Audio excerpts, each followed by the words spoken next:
So how in the world do you become rank 1 in Europe? That's like 12,000 MMR. Well, we're going to be trying to answer that question here today. Watching CCNC, yes, mid laner of Gaming Gladiators, Reddit's favorite Dota 2 player, play some Lina. This is a game where he goes 23, 4, and 13 in 30 minutes. He had half of the team's kills in 30 minutes. I mean, that is unbelievable. There's nothing else to say. So in terms of his items, he went for boots, null, talisman, wand, from there bots, then into a maelstrom. After maelstrom, he went Gleipnir. After Gleipnir, he bought a casual play mail because Klinks likes to kill Lina. Then he bought a BKB. After BKB, he went for Daedalus. You thought maybe like, oh, he would upgrade into AC or, I was gonna say Shiva's. Oh yeah, it could be Shiva's. Nope, he went straight for Daedalus. We going for that damage. And then he eventually bought an AC. I think this is mainly just filling up the slot. The armor is good. The reason why AC isn't that good on Lina generally is because the attack speed just isn't that useful. You don't really buy attack speed items on Lina because her passive is attack speed. It's more than enough attack speed in most games. So yeah, without further ado, let's get into this match. Let's talk about what it takes to become rank 1 in Europe, the best region in the world right now.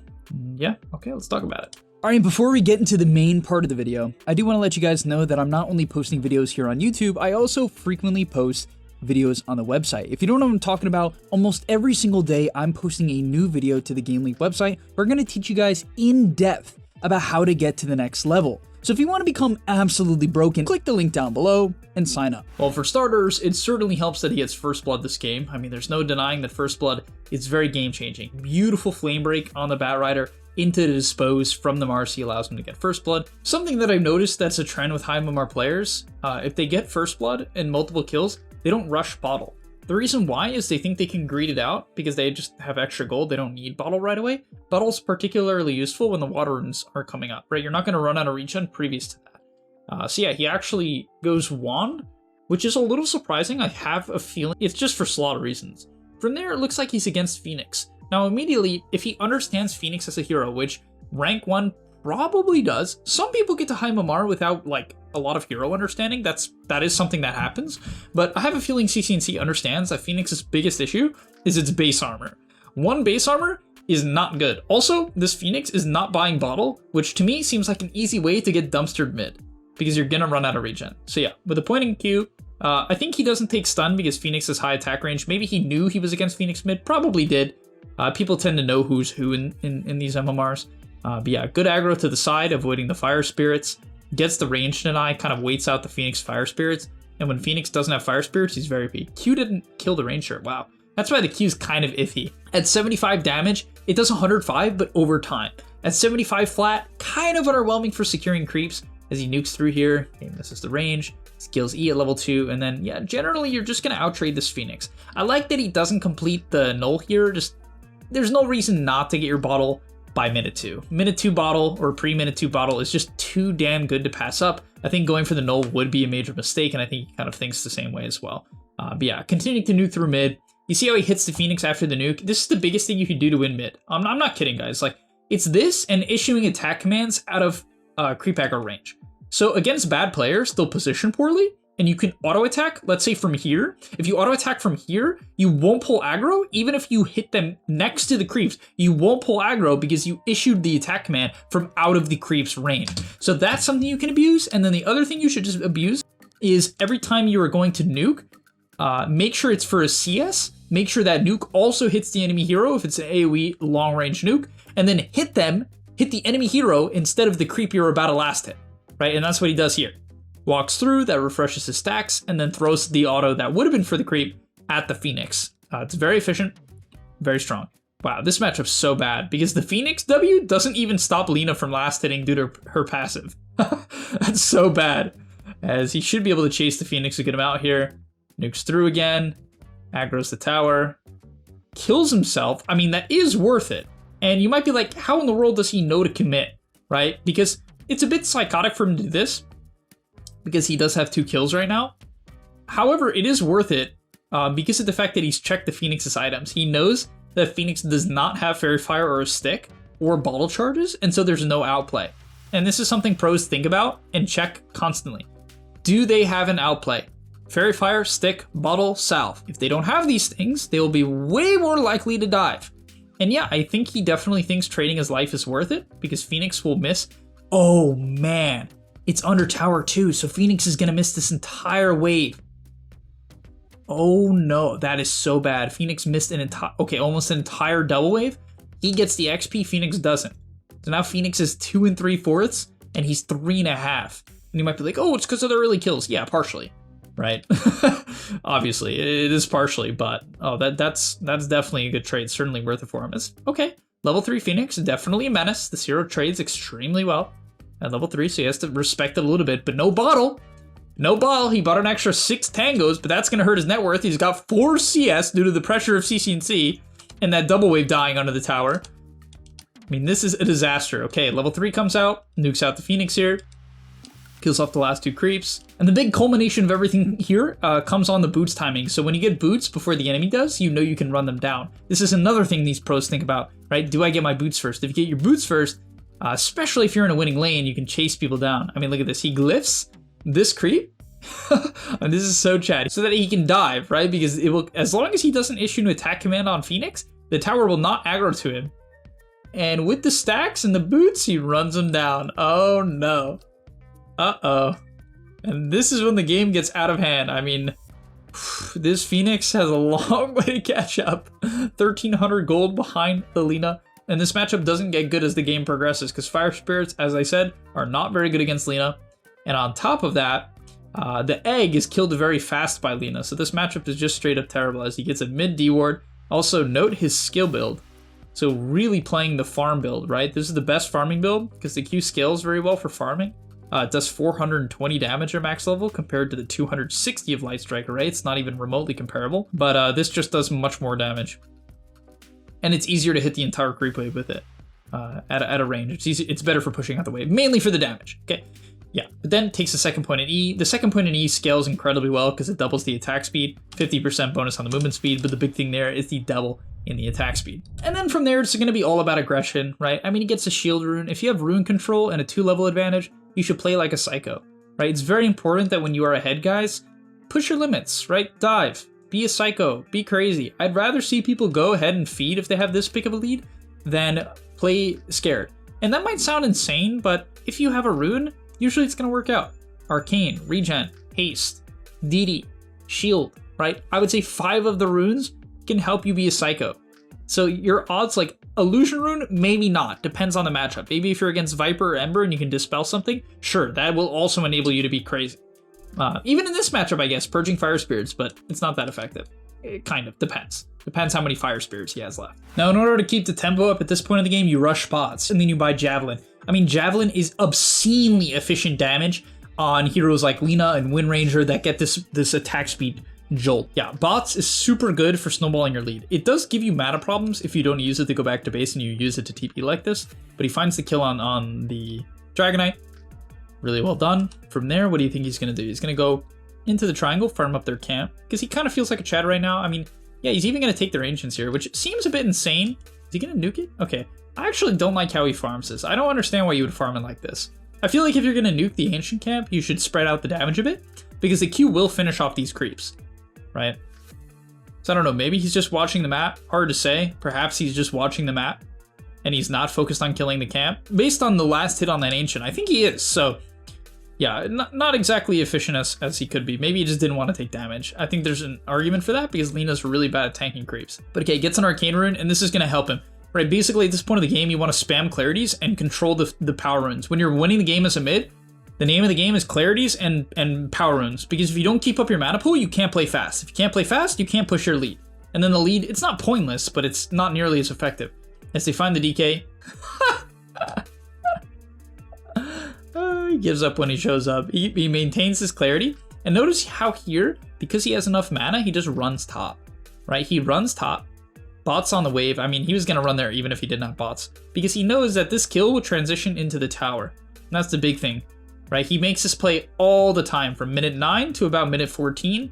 You'll very commonly see a rotation from CC&C to this safe lane tower, and he will take this tower to open up this area if his game is good, of course. If his game is bad, maybe he won't force it as much. Depends on his hero. If you're Pango, you probably can. If you're Lina, probably not. Right? Lina's a hero that tends to play from ahead. As they find the Phoenix. No one on the enemy team is interested in helping at this point of the game. And something to keep in mind is, guys, let's say you're playing a pub, okay? And the enemy team starts 5-manning because they're feeding in side lanes.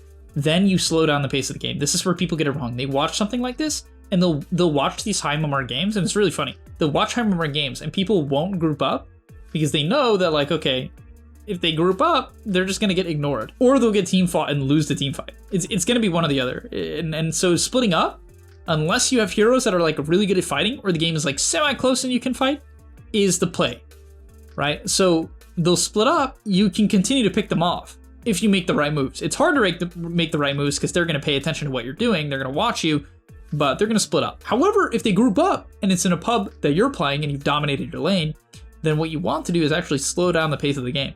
Let them split up. Just outfarm them. Just outfarm them. Now you might be like, what if my team's fighting? Yeah, sure, you can take a team fight. If you're winning the game, and 5-on-5 is good. Sure, but you don't want to take a 2-on-5. That's the key to what I'm saying here.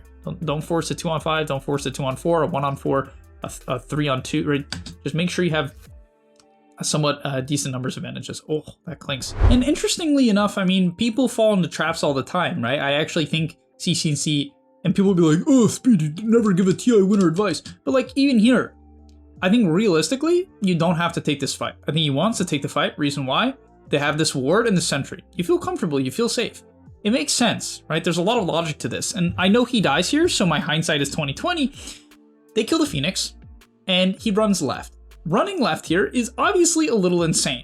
If you pause the replay and look at it, why, guys? It's a little insane because they didn't show mid, and they haven't shown top. With no information, you have to make the assumption, unless you're a god and you can see them, or you have map hacks. If you have map hacks, whatever, run to the left. You know they're not there. But he doesn't know that. And he runs to the left.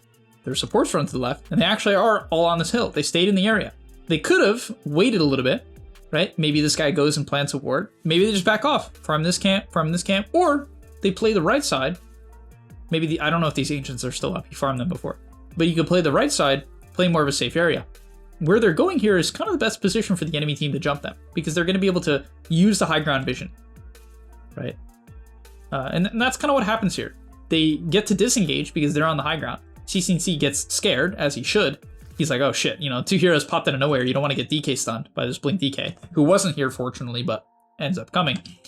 And so, yeah, ends up getting a missile on him. Whatever, kills the missile. Seems fine. And they want to take the fight. Pretty reasonable. You can see it.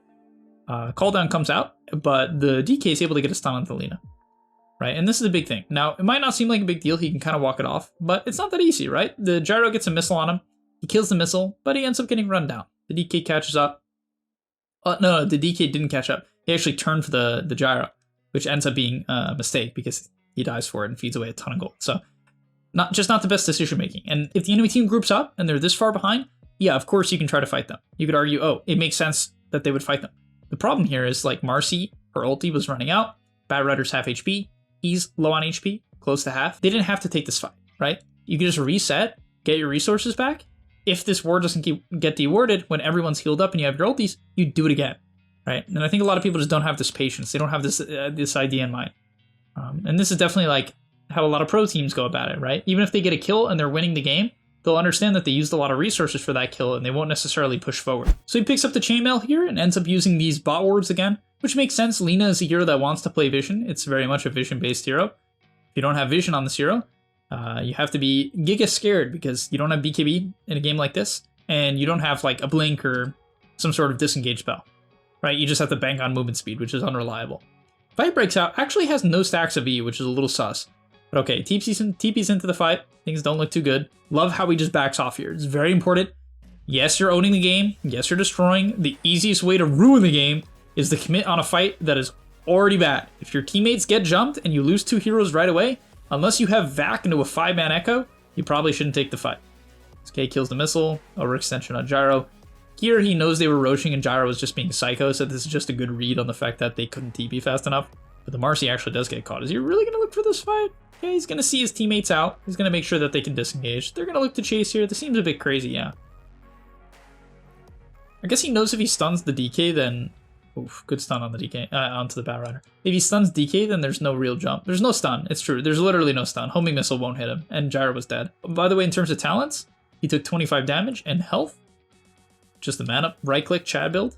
As he gets smoked, has a DD. It's going to expire, though. Has to keep his stacks, stuns on the Pugna. Wow, just kills him with like 4 autos. Okay, getting targeted by the DK, which is not surprising because he is definitely the highest damage hero by far. Probably should Laguna this Clinks. No, I guess his ulti is kind of just higher DPS. Yeah, no, he should have Laguna'd. I forget. Because the Laguna gives you 10 stacks of your E. It like supercharges you for 5 seconds. That's what it's called. It's called supercharge. As the Clinks does get Aegis back. I was gonna say, maybe he can fight this. I feel like he's reasonably strong. Just the DK. Misses the stun. He probably could have manned up there. Hard read. Once again, it's all easier from the outside. So this next upcoming play here is just an absolute feed from the enemy Phoenix. The big thing is to always take advantage of number advantages. So they see that the Clinks is about to push in top wave, and they use this information because they see the Clinks again on this ward, or even if it's a replay bug, and they just chat go on this Phoenix. If you know the Clinks isn't here, you know that at least you can go on the Phoenix, and he doesn't want to egg. Because if you egg here in between 4 heroes, it just insta-dies, right? I mean, it's just not an egg. And then, yeah, the DK tries to save him, which was not the play. Oh, it's the stunner DK. This DK does not really scale. It has some decent talents that help it, but not really. I don't know. I think stunner DK is a meme. I get it when you're losing the game, you feel like you're not going to scale. You just have to be a stun bot, but like I respect these items. I've done this build before, but it doesn't feel good. But yeah, they jump the Phoenix. Oh no, the Clinks try to come in. Oh no. No. Alright. Yeah, I mean, this game ends in about 3 minutes. He's going to pick up the Daedalus next. And this is a pretty natural progression. I mean, I love this build on Lina so much. I like this build more than a nuker build. Just because I feel like it does fight well early game. Especially with how good Javelin is. They buff the item, for sure. I feel like this 900 gold Javelin is just so efficient. Yes, it does mean you have to right-click, and right-clicking early game as Lina does put you in danger. It's way more risky than buying an Aether Lens and casting spells from 8 billion range. But still, I mean, this Daedalus timing is like some crazy stuff. Also, something to keep in mind is at level 25, there's 150% crit on targets affected by your Q.